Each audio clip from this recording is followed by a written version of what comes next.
Pai do Senhor, minha irmã. São de que congregação? Feitosa também, Feitosa. Meus irmãos, está aqui o irmão Mateus e a irmã Sunamita.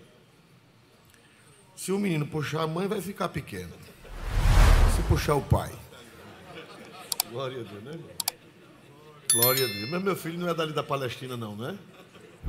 Na Palestina tinha um povo grande, né, irmãos? Glória a Deus. Meus irmãos, nós não batizamos crianças porque criança não crê. Simplesmente por isso. O Senhor Jesus disse: quem crer e for batizado será o quê, irmãos? Salvo. Na Bíblia não há nenhum batismo de criança. A Bíblia diz assim: foi batizado fulano e os seus. Aí alguém que acha que criança é para ser batizada, diz: mas a Bíblia diz que foi batizado ele e toda a sua casa. E naquela casa não havia criança? É a pergunta. Mas a Bíblia responde. A Bíblia diz que foi batizado ele e os seus, e todos os que foram batizados se alegraram. E eu pergunto, um bebê dessa idade tem condições de se alegrar? Não tem, né? Então quer dizer que foram batizados aqueles que tinham o uso de quê, irmãos? Da razão. Mas a Bíblia diz, Mateus, mas irmã Sunamita, instrui a criança no caminho que deve andar. Então, compete a vocês ensinar Isaac a andar no caminho de Deus. E vocês ensinando, a Bíblia diz: quando envelhecer, não se desviará dele. Amém? Está aqui Isaac, olhando já para o diploma dele, glória a Deus, curioso. Então nós vamos apresentar Isaac. Vamos ficar de pé, irmão, em nome de Jesus. Glória a Deus. E queremos convidar o pastor Jamil para fazer esta oração, pedindo a Deus pela palavra, e eu vou apresentar ao Senhor Jesus Isaac, como Simeão fez com o Senhor Jesus. Pai do Senhor para a igreja. Oremos, queridos. Amado Deus, querido Pai, neste momento, Senhor, está na mão do anjo da igreja esta criança que está sendo apresentada nesta noite. Te pedimos uma bênção especial, Senhor, no seu crescimento, na sua saúde, que ele seja, Senhor, ensinado na doutrina da tua santa e bendita palavra. Desde já, meu Deus, que ele seja uma bênção, e aonde ele colocar a planta do seu pé, todos aqueles que estão ao seu redor se sentam felizes.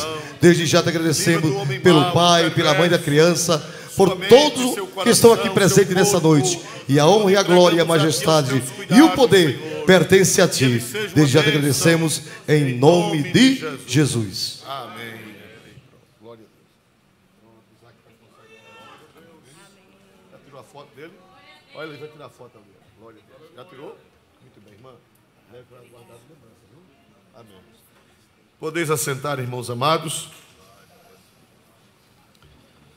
Agradecer a Deus pela vida do irmão Joabe, que conheci bem jovenzinho aqui na sede, nos primeiros conjoados, e hoje é um senhor casado, e já tem uma banda, e sai evangelizando por aí afora. Cadê Joabe? Está escondido atrás da coluna, né? Deus abençoe os irmãos, viu? Deus recompense a cooperação. Meus amados irmãos, nesta noite, com a ajuda de Deus, nós vamos continuar estudando sobre Atos dos Apóstolos. Os irmãos sabem que toda a Escritura é divinamente o que, irmãos? Inspirada. E proveitosa. Toda a Bíblia tem um proveito, tem uma edificação, tem uma revelação, tem um conhecimento a nos comunicar. E, meus irmãos, nós estamos aqui ainda no dia de Pentecoste, naquela grande festa, onde estava o povo reunido em Jerusalém, e naquele dia desceu às 9 horas da manhã, ou à terceira hora do dia, porque 9 horas da manhã lá correspondia à terceira hora do dia, que eles começam a contar de 6 da manhã, e aqui nós vemos que o Espírito Santo foi derramado, e chamou a atenção de todos. Chamou a atenção, porque quando é um verdadeiro Pentecoste, atrai as pessoas a Cristo. Um verdadeiro Pentecoste atrai as multidões. Hoje nós tivemos um culto no gabinete pastoral, como sempre temos. e nós falamos que existem muitas nuvens que querem esconder Cristo do povo. Mas Deus vai soprar o vento e essas nuvens vão ser dissipadas e a luz de Cristo vai aparecer para as multidões. Então, irmãos, nós vemos aqui, vamos aprender alguma coisa. Nós vimos que eram quantos crentes, irmãos, quantos discípulos que estavam no cenáculo. Vê se vocês recordam. Quantos eram, irmãos? Quase 120 discípulos. 120 discípulos. Mas apóstolos só eram 12. Um se desviou. Quem foi o apóstolo que se desviou? Judas. Mas foi substituído por quem?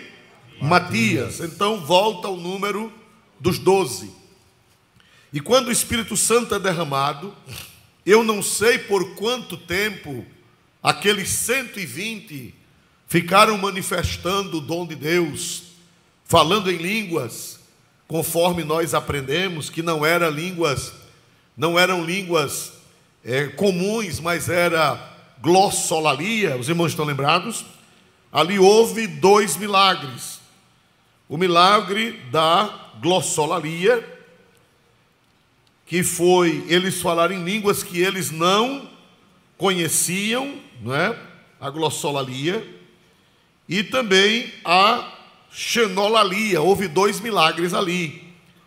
A glossolalia é a graça de Deus de falar em uma língua que você não conhece. Para você é xenolalia. Mas se tiver alguém presente e entender na sua língua, então está acontecendo outro milagre, que é o milagre da xenolalia. É você falar em glossolalia, é você falar numa língua desconhecida para você. Você não estudou, você não conviveu, você não aprendeu, é glossolalia. Mas se tiver alguém presente que conheça algumas línguas e ele entender aquela língua, então já não é glossolalia para quem fala, mas é xenolalia para quem ouve. E nós já falamos isso, irmãos, nós já falamos que esse milagre pode acontecer. Você falar em línguas estranhas que você não conhece, e alguém presente conhece uma língua, que a língua que você está falando para você é estranha, mas não é estranha para aquele que está presente. Foi o que aconteceu no dia de Pentecoste. Houve glossolalia, os apóstolos falaram numa língua que eles não conheciam, e houve glossolalia e houve xenolalia, que foi gente de 16 nações que estavam ali, entenderam os apóstolos, porque eram línguas que eles conheciam. Glória a Deus. Então, irmãos, mas eu não sei quanto tempo passou. Eu também falei para vocês que a glossolalia, ela é geralmente glossolalia é glorificando a Deus em outras línguas. Glória a Deus. Nós falamos isso para vocês, que geralmente línguas estranhas, quando você se alegra no Espírito, então você manifesta o dom de línguas, e essas línguas estranhas geralmente é glorificação a Deus. É a sua alma alegre glorificando a Deus em línguas espirituais.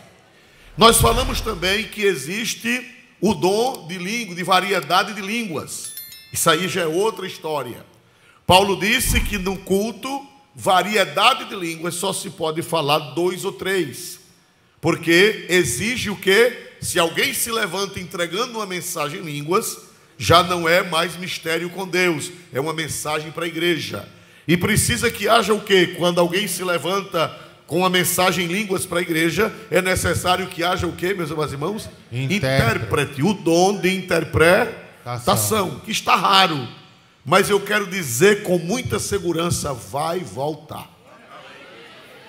Quem crê nisso, irmãos amados? Vai voltar. Mas vai mesmo. Vai voltar. Não se preocupe não, que quem já viu vai voltar a ver. E quem nunca viu, vai ver.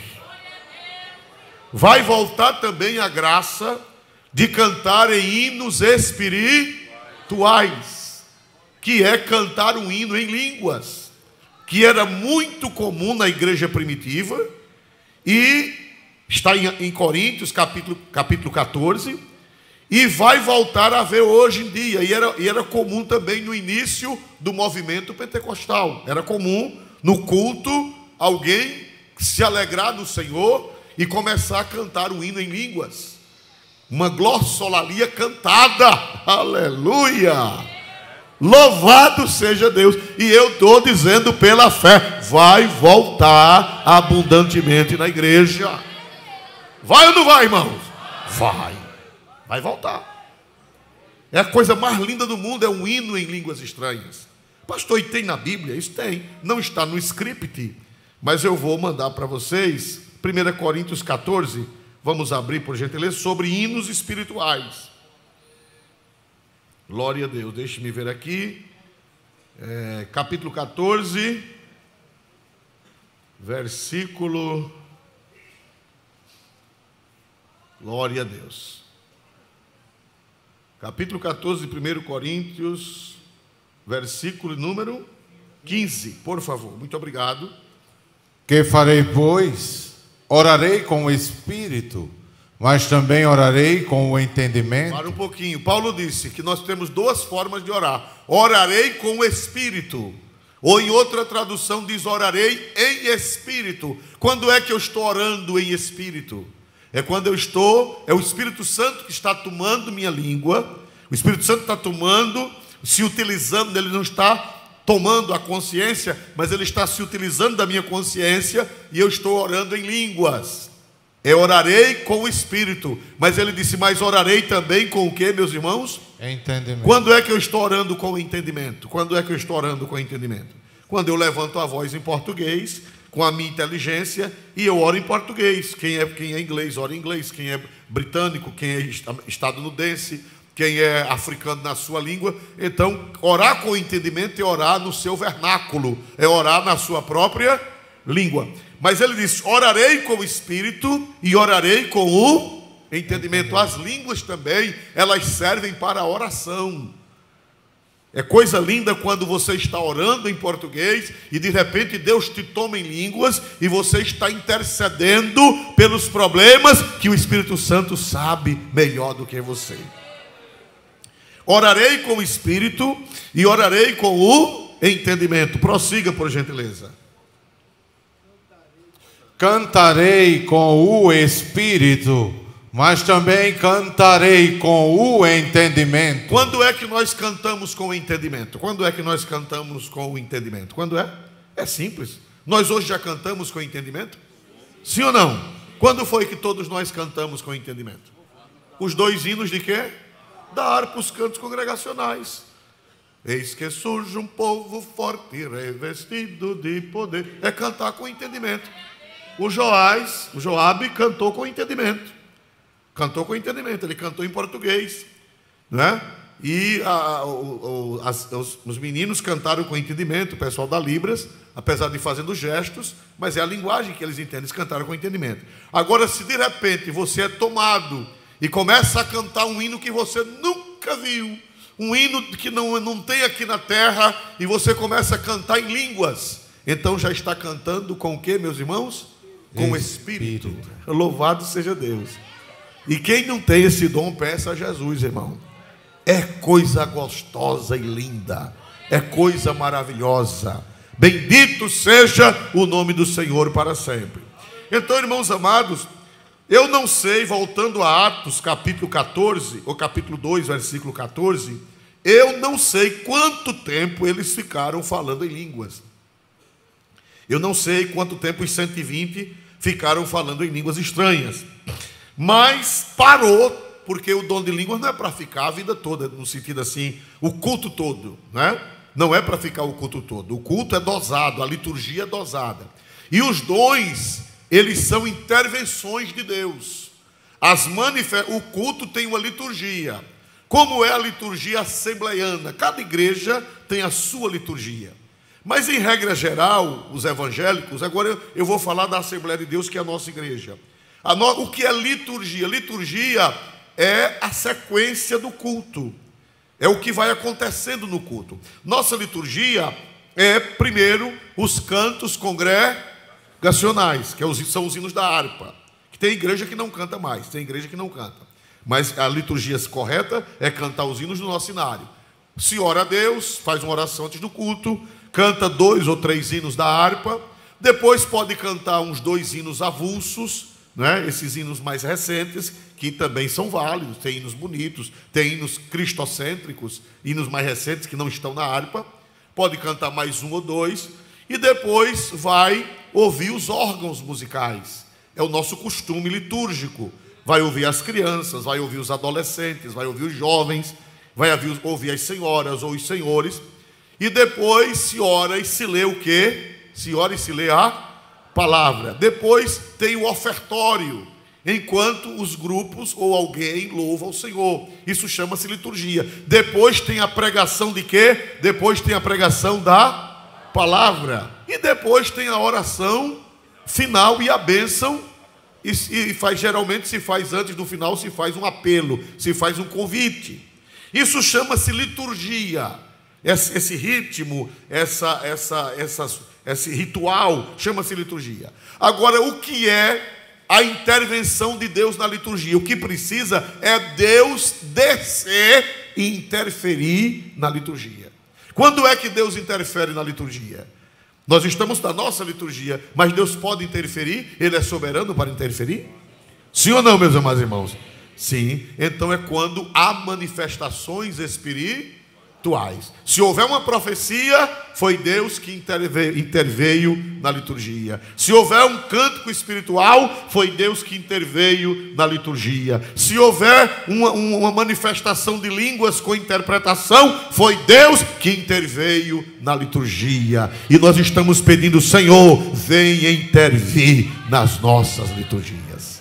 Quem pode dizer amém em nome do Senhor Jesus? Amém. Então, eles pararam a manifestação e agora chegou a hora da pregação. Glória a Deus. Vamos ver o versículo 14, por favor.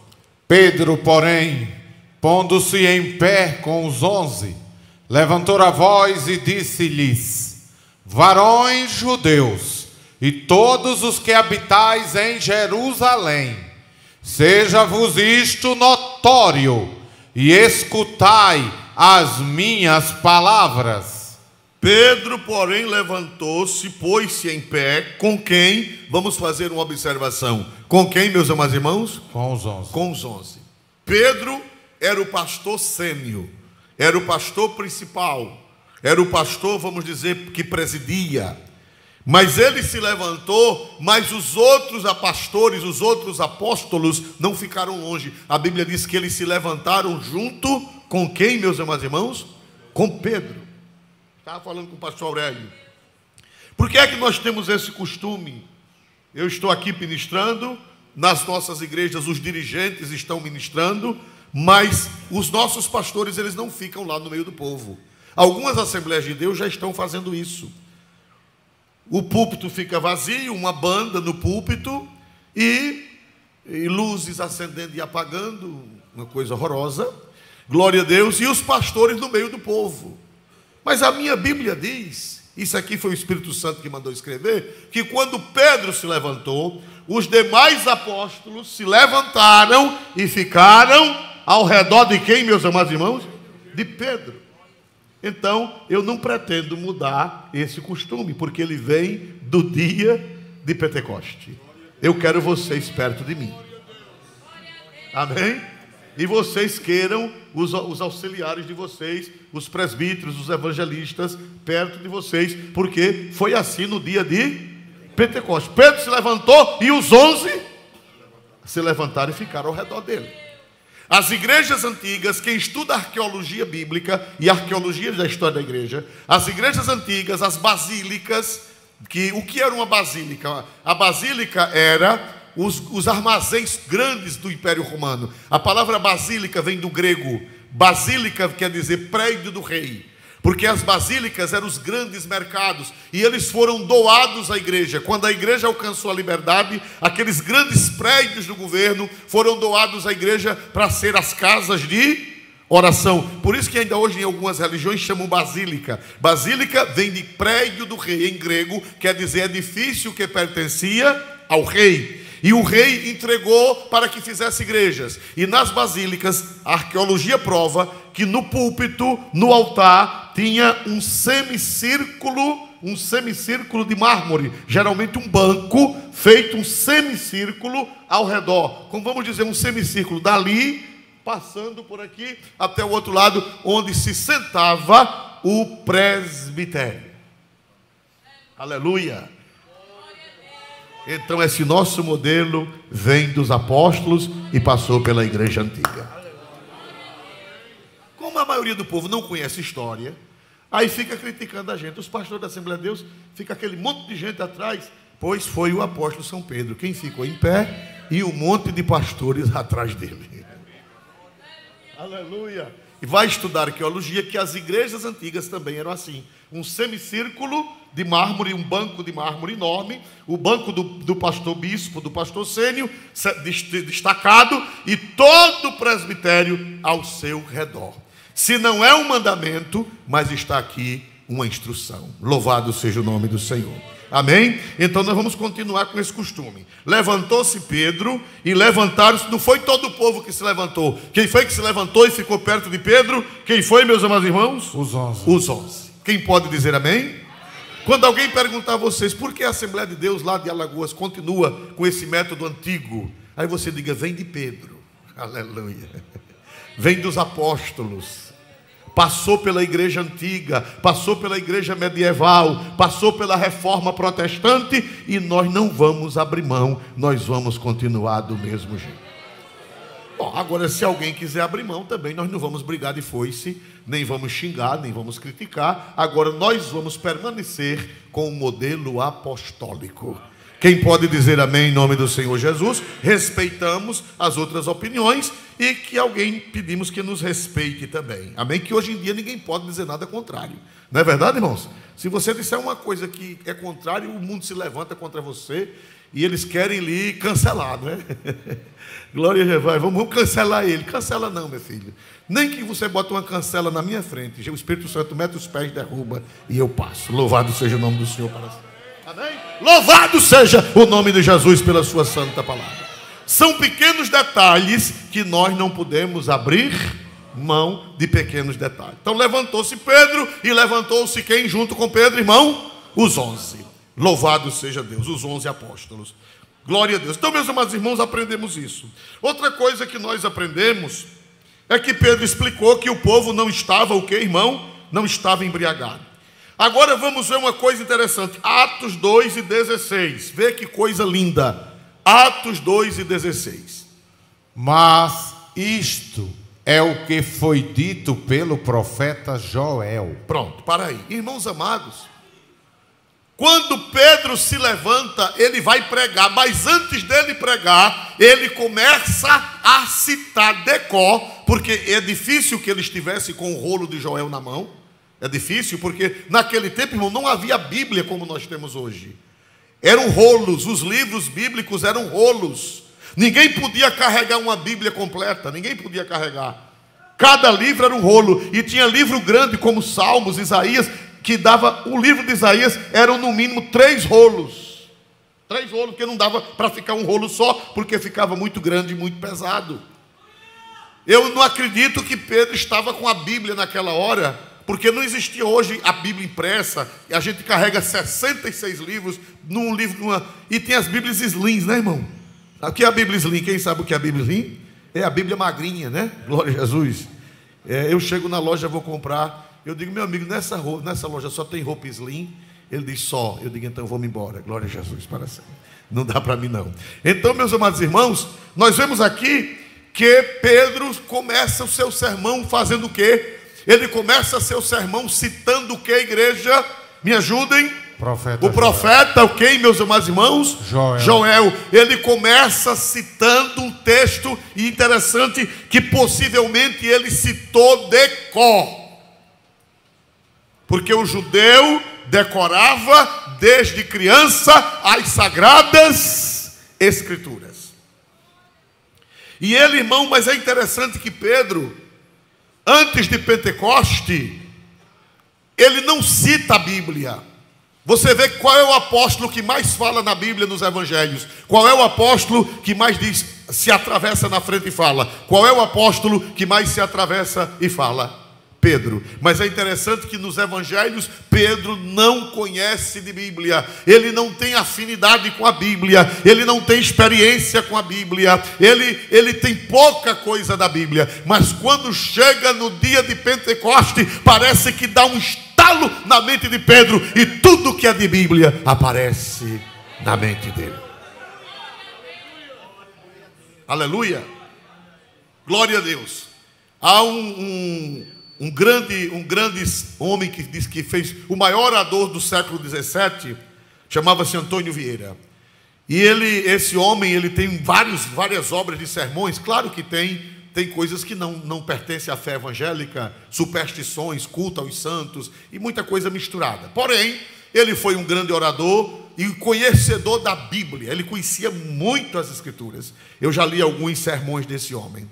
E disse que ele era estudante e ele era tapado, a mente era tapada. E ele pedia a Deus: Deus, me ajude, que eu quero ser inteligente, eu quero decorar a Bíblia, eu quero guardar, eu quero armazenar, eu quero desenvolver meus sermões. Irmão, e disse que um dia, as notas dele eram notas baixas, porque ele não guardava nada, ele não tinha uma mente boa. Quando foi um dia, disse que deu-lhe uma dor de cabeça, que a cabeça ficou rangindo ou rangendo? Me ajude aí, glória a Deus. Ou rangindo é uma coisa. A cabeça ficou doendo e rangindo assim. E meus amados irmãos, aí disse que quando ele pensou que ia morrer de dor de cabeça, disse que deu um estalo, na cabeça. Diz que a partir daquele dia, ele aprendeu tudo. A mente se abriu e ele aprendeu tudo. Tem muita gente precisando desse estalo, não tem? Quem quer essa dor de cabeça? Foi o Padre Vieira, glória a Deus. Ele deu um estalo, por isso que é chamado o estalo do Padre Vieira. Se você procurar na internet, você vai achar o estalo do Padre Vieira, que foi que ele deu essa dor de cabeça, e dessa dor de cabeça a mente abriu. Tem muita gente precisando dessa dor de cabeça, inclusive eu, glória a Jesus. Estou precisando dessa dor de cabeça para ver se a mente se abre mais. Glória a Deus. Então, meus amados irmãos, o que parece que no dia de Pentecoste deu um estalo na mente de Pedro. Dá para dar um glória a Deus, igreja? Irmão, quando o Espírito Santo vem, acontecem coisas extraordinárias. Quando o Espírito Santo vem, as pessoas viram pregadores, pregadoras. Deus levanta homem, Deus levanta mulher. Dá um estalo assim, jovens, adolescentes, crianças. Quando eu já participei de alguns derramamentos do Espírito Santo, irmão, é uma coisa fantástica. Dá estalo assim, e as pessoas ficam pregadoras, cheias de sabedoria, cheias de graça, conhecimento. Eu sou de um tempo que as pessoas aceitavam a Jesus, e parece que quando elas aceitavam Jesus já dava um estalo. Glória a Deus. Era assim ou não era, Genival? Pastor Genival, era assim ou não era? Dava um estalo, não era, Antoniel? Dava um estalo, e as pessoas... Eu sou de um tempo, irmão, lá em Delmiro Gouveia, eu não vou citar nomes, mas tem um menino que hoje está afastado do Evangelho. Irmão, esse rapaz, ele aceitou Jesus. A família, ninguém era crente. Nem era crente pai, nem era crente mãe, nem era crente ninguém. E esse rapaz aceitou Jesus, veio para a igreja e aceitou Jesus, irmão. E com poucos dias de crente, irmão, esse rapaz tinha um conhecimento bíblico fantástico. Jesus o batizou com o Espírito Santo. E esse rapaz, irmão, com poucos meses de crente, ele fazia pregações que nem todo obreiro, nem todo pastor sabia fazer as pregações que ele fazia. O que é isso? É natural? Não. É que quando o Espírito Santo vem, ele dá o estalo e você recebe. Ele dá o estalo e você recebe. Eu vi muito isso. Pessoas aceitavam Jesus num domingo. Pessoas que não tinham vivência de igreja, pessoas que não tinham vivência de nada, abriam um versículo da Bíblia e pedia para pregar no outro domingo, com 15 dias, ali um versículo e as palavras fluíam, como se já fossem pessoas antigas na igreja. Aleluia. Foi o que aconteceu com Pedro. Até o dia de Pentecoste, Pedro, a mente dele era tapada. das Escrituras, a mente dele era obstruída, louvado seja Deus, mas quando foi no dia de Pentecoste, ele citou o livro de Joel, como se estivesse com a Bíblia aberta diante dele. Amém? Por que isso, pastor? Por que isso? Me explique, por gentileza, por que isso? Glória a Deus. Primeira coisa que eu aprendo aqui é que o homem medroso se transformou em um homem corajoso. O Espírito Santo, ele tem essa missão. Primeiro, lhe dá ousadia. O que é ousadia? Ousadia é coragem. Ousadia é atrevimento. Ele transforma o jovem medroso, ele transforma a jovem tímida em uma pessoa ousada. Não é ousada com enxerimento. Por favor. Depois você vai sair beliscando a orelha das meninas e vai dizer que foi o pastor que mandou eu ser ousado. Não, senhor, não é ousado assim não. É ousado para pregar a palavra. Recebe uma ousadia, uma intrepidez, que é um sinônimo. Glória a Deus, irmãos. Quem era Pedro antes, irmão? Quem era Pedro antes? Era um covarde que negou Jesus diante de uma serva. Eu estive lá em Jerusalém, pela graça de Deus, algumas vezes, e lá tem uma igreja lá, e na porta da igreja, no pátio da igreja, tem uma estátua de bronze de Pedro, uma serva e os soldados em uma fogueira, e Pedro todo desconfiado, negando Jesus. Negando Jesus. Está lá, ele todo parecendo a caçota que escapuliu da boca da cobra. Glória a Deus, todo desconfiado. Uma estátua dele toda assim, a escrava falando assim, e o soldado romano assim com a lança, e ele olhando para o soldado com medo de ser furado, e negando Jesus. Mas aquele covarde que negou Jesus diante da criada no dia de Pentecoste, ele se levanta, ele toma a frente, ele abre a Bíblia, ele fala da palavra com ousadia, com intrepidez, para mais de 3.000 pessoas. Aleluia. Quem dá aleluia para Jesus, irmão? Aleluia. Isso é o derramamento do Espírito Santo. O derramamento do Espírito Santo não é para dançar. Às vezes acontece no espírito, não essas danças ensaiadas que tem hoje, não. Mas acontece no espírito, às vezes o crente dá um pulo, acontece do crente rodopiar, acontece do crente levantar os braços, baixar, fazer uma mímica profética. Eu também não posso bloquear isso, porque senão vai bloquear tudo do Espírito Santo na igreja. Mas hoje em dia tem igrejas por aí afora, irmão, que o culto todo é o povo, um tambor batendo e o povo dançando. Os irmãos já viram na internet essa presepada? Ele é bebê, ele é bebê, ele é bebê, ele é... Parece uma coisa que eu não posso dizer mais, não pode. Glória a Jesus, né? Antigamente podia, hoje pode. Misericórdia, se disser, o mundo se acaba. Amanhã eu estou cancelado. Mas não parece, irmão? Não parece? Você vê aquela tudo rodando. Glória a Jesus, que marmota. Não. O batismo com o Espírito Santo não é para isso, não. Você recebe poder, você fala línguas, você se alegra, mas é para você receber ousadia, é para você receber poder para pregar a palavra, para pregar lá na faculdade, para pregar lá no colégio, porque tem gente que acha que é para pregar só no púlpito.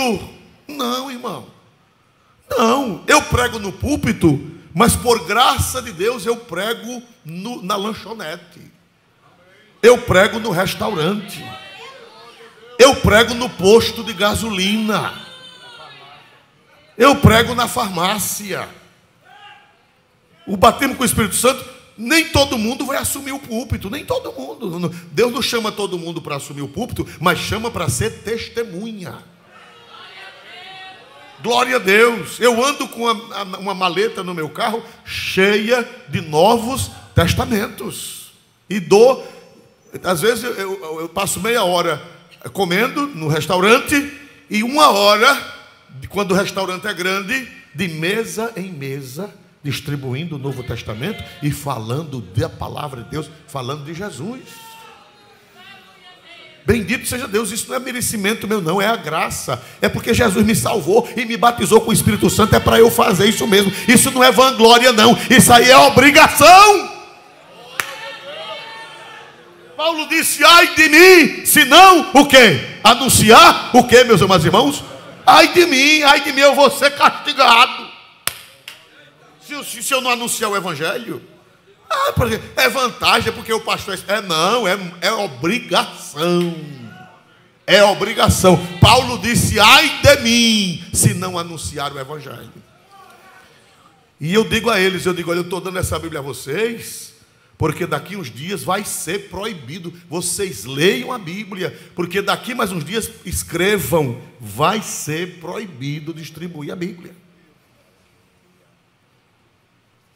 Você sabia disso? Se você não sabia, aproveite, distribua folheto e distribua a Bíblia, distribua o Novo Testamento. Eu estou falando com propriedade, já está tudo arquitetado para proibir. Já estão tirando a Bíblia das bibliotecas, dizendo que a Bíblia é um livro perigoso, irmão.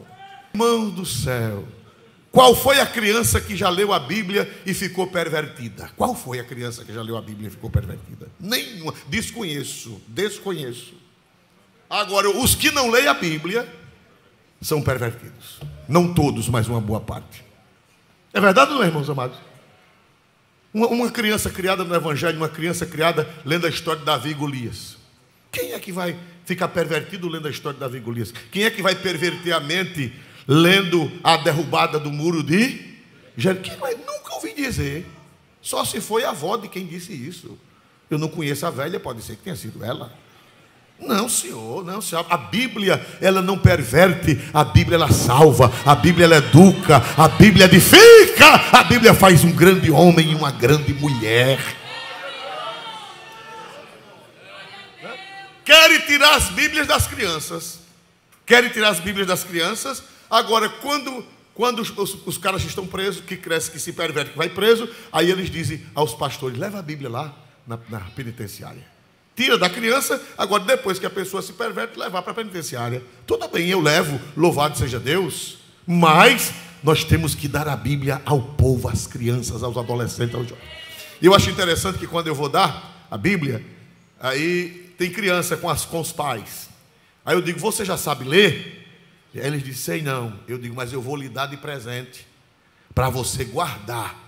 E quando você aprender a ler, eu brinco muito, sou muito brincalhão, aí você vai dizer assim, eu estava jantando com papai e mamãe e passou um velho barrigudo e me deu essa Bíblia. Ela vai esquecer isso? Vai esquecer? Vai nada. Ela pode esquecer de outra coisa, mas da minha barriga ela não vai esquecer. Louvado seja Deus. Aleluia.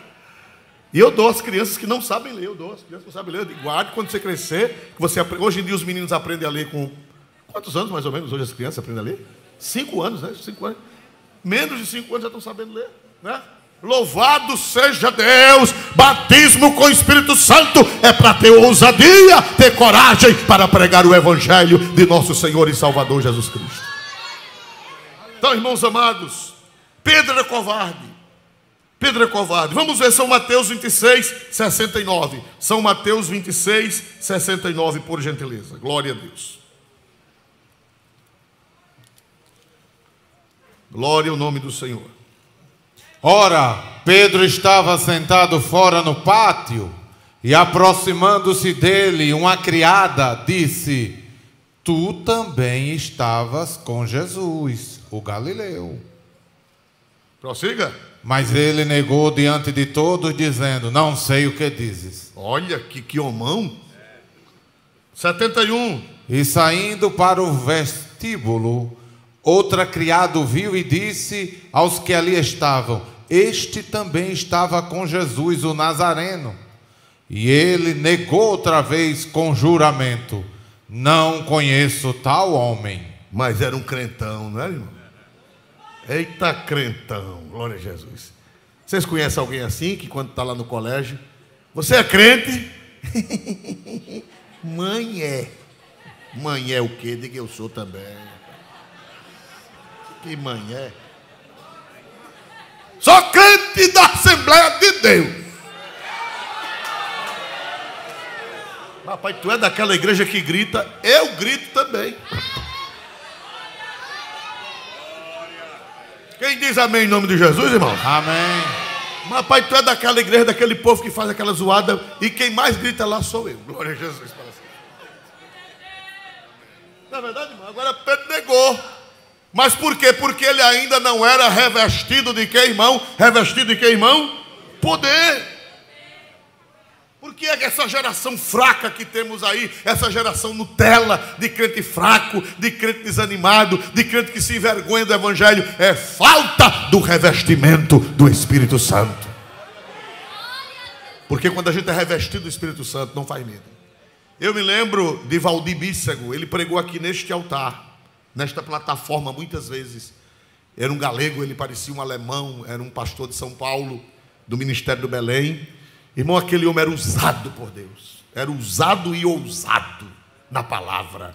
Essa igreja muitas vezes estremeceu com ele pregando aqui há mais de 40 anos, 30, 40 anos. Valdir Bícego, infelizmente, foi embora de uma forma trágica, que eu não vou nem dizer aqui, foi uma forma trágica. Glória a Deus, mas morreu crente em Jesus, foi um problema que houve alguém malvado. Então, meus amados irmãos, nós vemos que Valdir Bícego, ele contou aqui neste púlpito que ele não era crente e foi crente, jovenzinho, mas ele disse que ele carregava a Bíblia escondido, carregava a Bíblia com dificuldade para os colegas não saberem.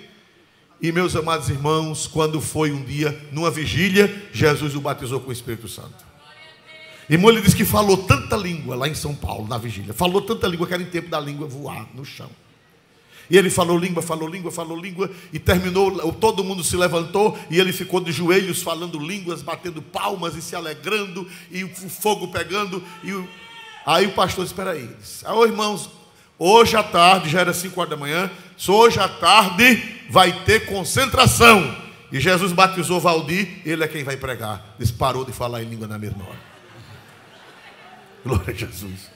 Isso nunca tinha pregado. Disse que na hora deu um banho de água gelada. Aí pronto, acabou-se o fogo. Quando foi à tarde, ele foi para a concentração e era numa praça, ficou detrás de uma árvore. Mas sempre tem os dedos duros, não é verdade, irmãos amados? Um dedo duro falou para o pastor, Valdir está ali. E o pastor disse, Valdir vai dar a mensagem da tarde. Um testemunhou, outro testemunhou, cantaram hinos, e Valdir, e ele disse que veio se tremendo, mais irmãos, que quando pegou no microfone, desceu do céu um turbilhão.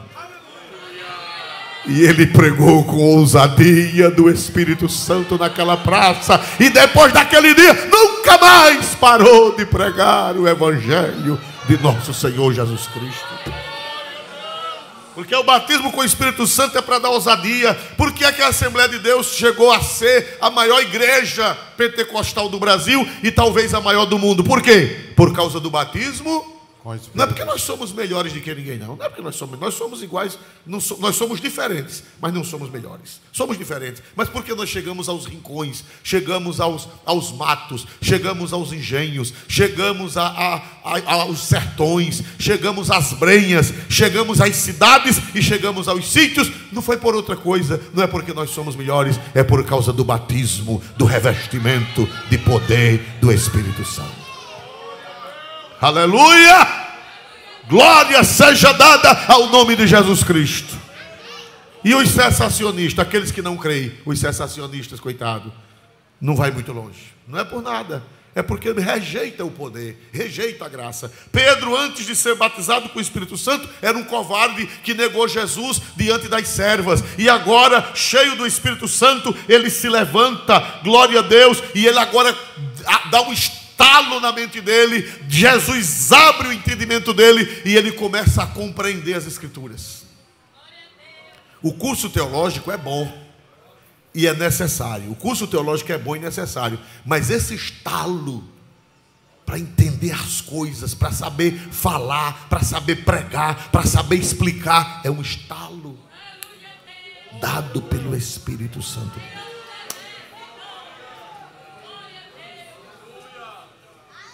Eu sou formado em teologia, tenho um curso superior de teologia, mas eu não confio nisso. Porque se o Espírito Santo não der esse estalo na mente da gente, a gente nunca vai conseguir sucesso na pregação. É o estalo. Louvado seja o nome do Senhor para sempre nesta noite.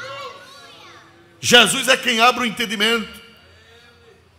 Lucas 24, 45, é Jesus quem abre o entendimento para compreender as Escrituras. A teologia é boa e eu recomendo que quem não fez teologia se matricule. Nós temos uma faculdade aqui, que é uma faculdade pentecostal, a nossa FATEAL aqui ao lado, e nos núcleos que estão por aí afora. Você pode fazer, que é bom, mas o estalo só quem dá é o Espírito Santo de Deus.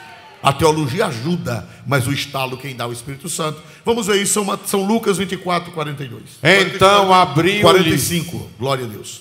Então abriu-lhes o entendimento para compreenderem as Escrituras. Quem diz amém? Diga comigo, então abriu-lhes o entendimento para compreenderem o que, meus irmãos? Abriu-lhes o entendimento para compreenderem as Escrituras. É Deus quem abre.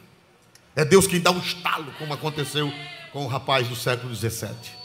É Deus quem dá um estalo e você fica conhecendo, e você abre a Bíblia, e você prega, e você explica. É Deus. Vamos orar: Senhor, derrama teu Espírito Santo. Derrama teu Espírito Santo, porque o Espírito Santo é quem faz o estalo na sua mente para você. Aleluia. Eu vi muitos jovens, irmão, receber esse estalo. Infelizmente alguns não vigiaram e hoje estão à margem do caminho, estão caídos. Mas eu já vi esse milagre. Eu já vi muito esse milagre. Jovens que não eram crentes, que nunca se criaram na escola dominical, não sabia nada de Bíblia, e do nada começa a pregar, e prega com unção, e prega com graça, e prega com revelação, e prega com esclarecimento. Eu já vi este milagre. Eu já vi. Louvado seja o nome do Senhor para sempre. Meus amados irmãos, por quê? Porque veio esse turbilhão de mensagem bíblica. Qual foi o livro que Joel... pronto, já disse tudo. Qual foi o livro que Pedro tomou como base? Qual foi o livro que Pedro tomou como base?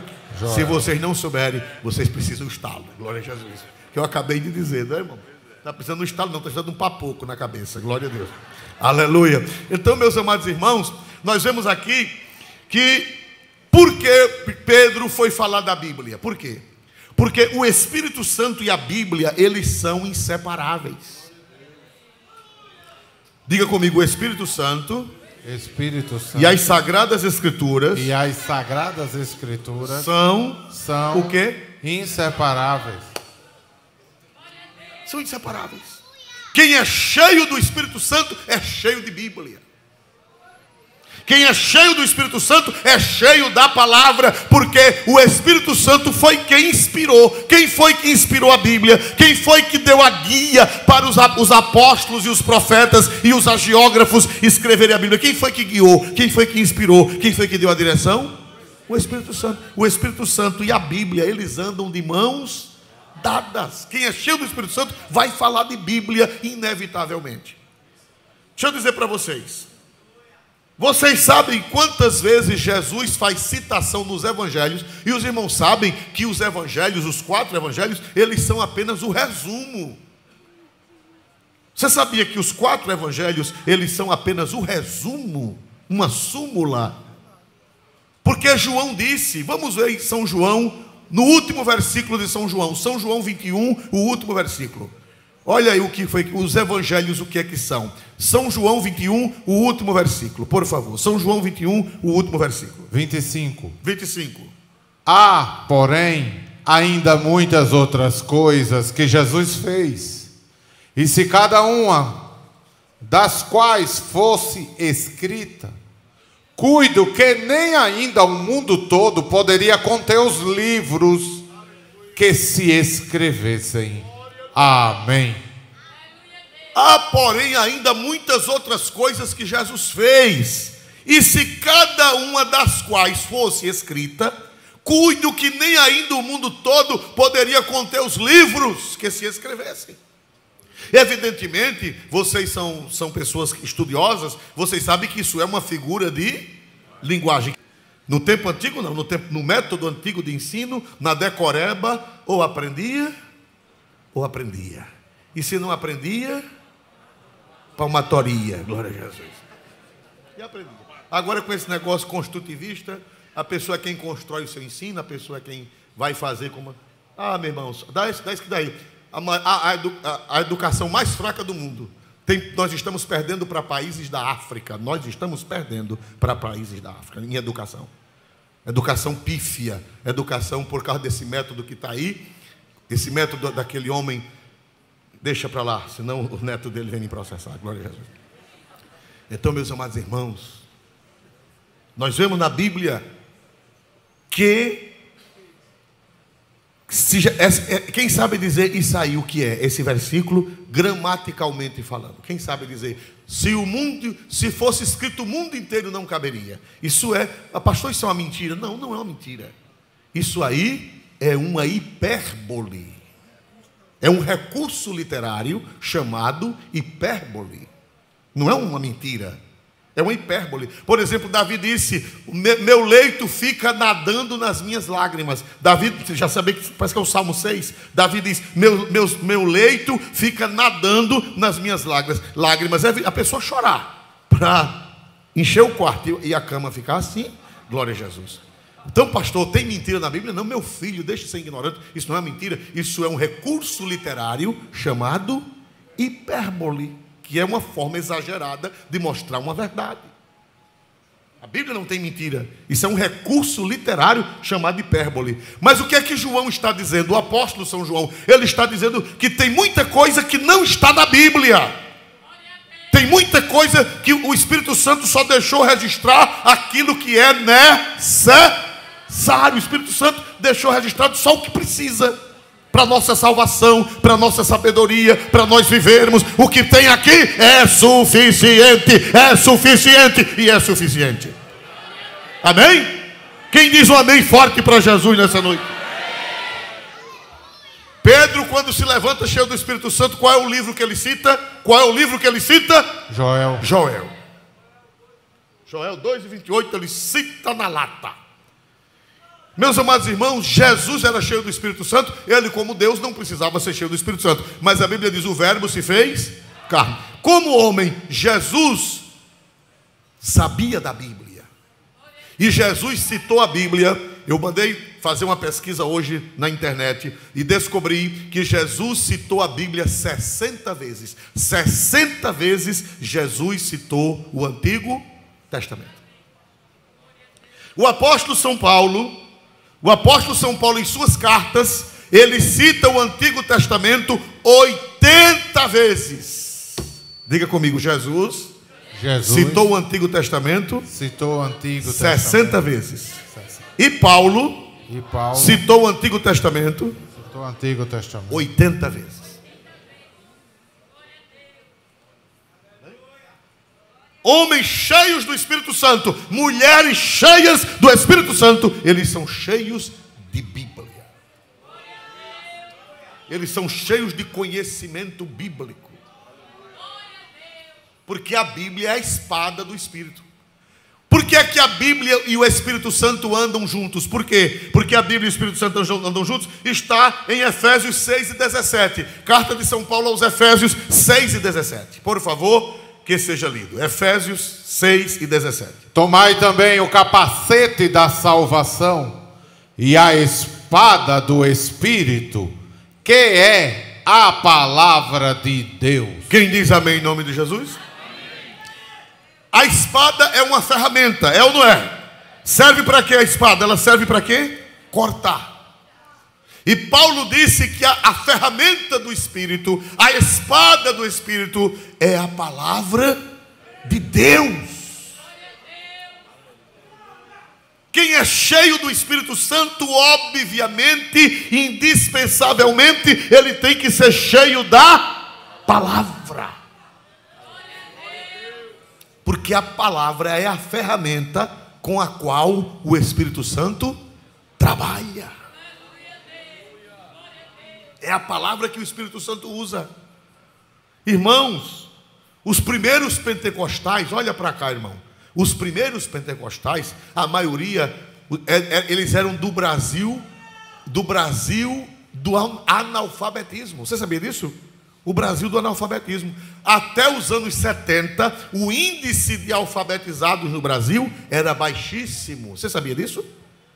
Inventaram até o Mobral. Quem alcançou o Mobral? Quem conheceu?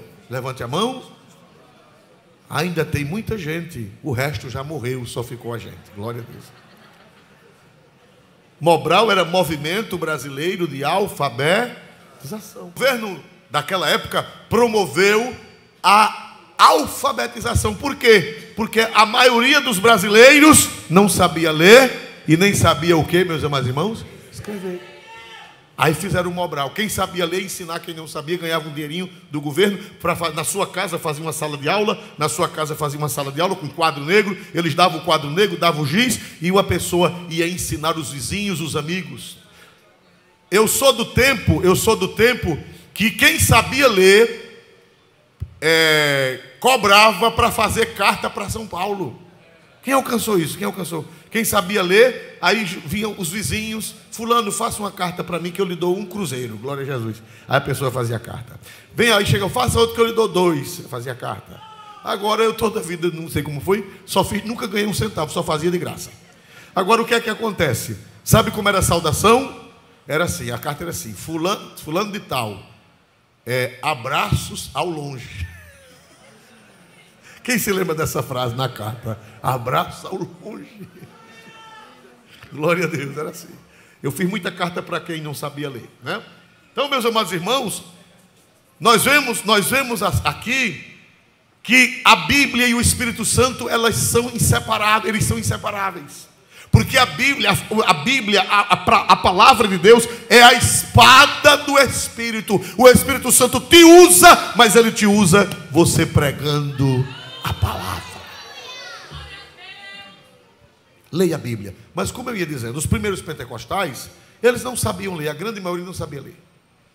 Mas eles ouviam. Eu ainda conheci presbítero que não sabia ler. Ele mandava alguém ler, alguém da igreja ler, ele ia dirigir o culto, mandava alguém ler, a pessoa lia e ele pregava o que a pessoa leu, porque ele não sabia ler. E na igreja primitiva também foi assim. Muitos pastores da igreja primitiva, presbíteros da igreja, muitos pastores, bispos da igreja primitiva não sabiam ler. Às vezes, irmão, tinha gente nobre na igreja que sabia ler, mas o pastor era quem tinha a chamada de Deus, não sabia e era o pastor. E a pessoa, o que sabia ler, lia e o pastor pregava. E Jesus salvava, curava e batizava no Espírito Santo. Quem diz aleluia para Jesus nesta noite? Amém? Então, Jesus citou a Bíblia quantas vezes? Quem sabe dizer quantas vezes Jesus citou o Antigo Testamento? 60. O apóstolo Paulo quantas vezes citou o Antigo Testamento? 80. E Pedro, como ele só tem duas cartas pequenas, e Atos que ele fala algumas coisas, segundo os estudiosos, Pedro citou a Bíblia 20 vezes. Mesmo com duas pequenas cartas e mesmo com as poucas falas de Atos, ele ainda cita a Bíblia 20 vezes.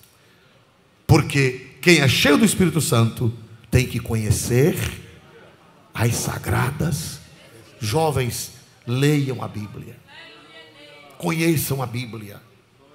Porque vai chegar tempo, eu não sei se vou alcançar, mas talvez vocês alcancem o tempo que a Bíblia será confiscada. Pastor, isso é teoria da conspiração? Não, meu irmão, é visão. É que a gente está vendo o que está acontecendo. E a coisa é como o funil. O funil, a boca dele é larga, mas à medida que ele vai descendo, ele vai o quê, meus amados irmãos? Afinando, estreitando. Vai afinando tanto que a lâmpada se apagou. E depois acendeu de novo, né? Leiam a Bíblia. Vocês sabem o Salmo de cor? Sabem um capítulo da Bíblia de cor? Quem sabe o Salmo 23 de cor aqui? Quem sabe o Salmo 23 de cor? Vou citar. Não bota na tela não. Vou citar e quem sabe vai ler comigo. Todo o Salmo. O Senhor é o meu pastor. Não é e nada não. É vírgula, nada. Vamos lá. O Senhor é o meu pastor. Nada me faltará. Deitar-me faz em verdes pastos. Guia-me mansamente às águas tranquilas. Refrigera minha alma. Guia-me pelas veredas da justiça, por amor do seu nome. Ainda que eu andasse pelo vale da sombra da morte, não temeria mal algum, porque tu estás comigo. A tua vara e o teu cajado me consolam. Preparas uma mesa perante mim, na presença dos meus inimigos. Unges a minha cabeça com óleo, e o meu cálice transborda. Certamente que a bondade e a misericórdia me seguirão todos os dias da minha vida, e habitarei na casa do Senhor.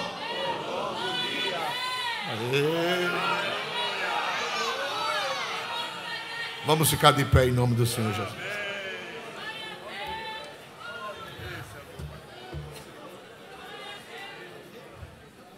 Tem alguém para Jesus nesta noite? Tem alguém para Jesus? Levante a mão e venha à frente. Vai haver um grande derramamento do Espírito Santo.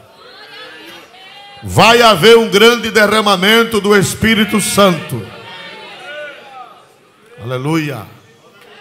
Quem quer voltar para Jesus ou aceitá-lo como Salvador, que ainda não fez essa decisão, levante a mão e diga: eu, pastor. Eu vim aqui, estou sentindo a chamada de Deus para servir ao Senhor. Aleluia. Tem alguém nesta noite que está sentindo a chamada de Deus para servir ao Senhor? Se não há, que Deus abençoe grandemente. Pastor Luiz está aqui? Luiz, vem cá. Luiz Ferreira, vem fazer esta oração.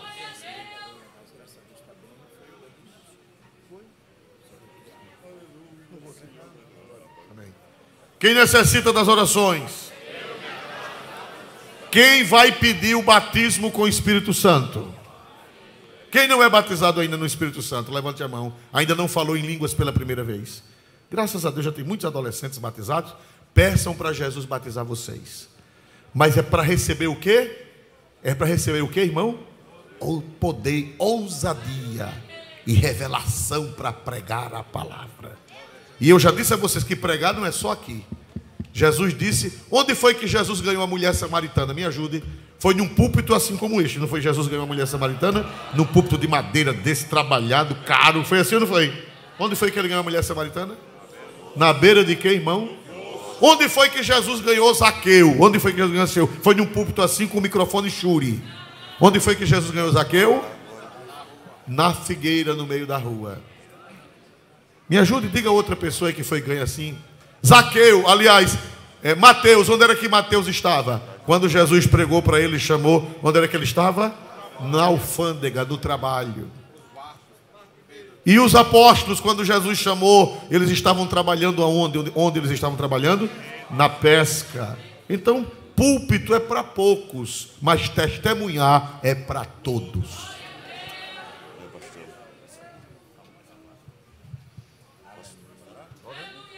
Meus irmãos, a paz do Senhor. Querido Deus e Pai, queremos te agradecer por esta maravilhosa palavra, a qual penetrou nos nossos corações e edificou a nossa alma. Muito obrigado por mais uma vez usar o teu servo para falar conosco. Ó Deus, tu és um Deus que fala e o homem é transformado. Deus, eu quero te pedir a tua bênção para com a tua igreja. Transforma aqueles que precisam de transformação, como Pedro, e faz do mesmo um pregador da tua palavra. Ó querido Deus, eu quero te agradecer por tudo e te pedir, leva a tua igreja em paz, guarda, usa os teus servos pelo caminho. Ó querido Deus, seja conosco em tudo, nós te pedimos e já te agradecemos, em o nome de Jesus. Amém. Terça-feira, irmão, venha e traga mais alguém, porque nós vamos falar ainda sobre o batismo no Espírito Santo, ontem, hoje e amanhã. Quem diz amém em nome de Jesus? Glória, irmãos, está conosco um casal muito amigo, uma amizade que o pastor fez, pastor Genival fez no hospital, dividindo o quarto, o irmão Maurício e a irmã Luciana, estão ali, um casal que ele pregou para eles ali no hospital, eles já conhecem o Evangelho, glória a Deus. E também o doutor Eliel está aqui também, onde está o doutor Eliel? Está ali, glória a Deus, é filho aqui desta igreja, que o Senhor te abençoe grandemente, doutor, viu? Eleva os meus olhos para os montes, de onde me virá o socorro? O meu socorro vem do Senhor, que fez os céus e a terra. O Senhor guardará tua entrada e tua saída, desde agora e para sempre. Que a graça de Jesus, o amor de Deus e a comunhão do Espírito Santo seja com todos, e todos dizem amém. Dê a paz do vizinho e diga para ele que Bíblia e Espírito Santo andam juntos.